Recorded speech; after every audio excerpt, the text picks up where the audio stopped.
Bumaba po ako nung kinuha ko po yung tiyan namin. Tapos pagkita ko po sa second floor, ang lakas na po ng apoy. Tapos pagkita ko po, hindi na po ako nakakayat kasi yung hagdanan po, puro ano na rin po, puro apoy na rin po.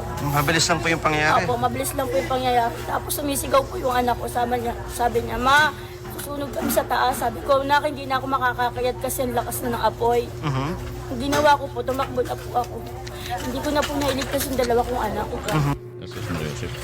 Yan ang tinig ng ating nakapanayam, yung ina ng biktima. Oo, hindi niya daw narinig niya sumisigaw ng tulong. Nakadurog nung Oo, alam mo talagang tama ka dyan. Naghihinagpis talaga yung ina kanina nung ating nakapanayam. Pero yun nga, gustuhin niya man daw na saklolohan yung kanyang anak na humihingi ng tulong. Huli na raw dahil napakabilis daw ng pangyari. Ang bilis ng pagkalat ng apoy doon sa kanilang bahay. Lalo, nasa second floor yung kanyang mga anak na natutulog. Siya naman ay nasa first floor, nagkataon na kinuha yung kanilang ihian. Yan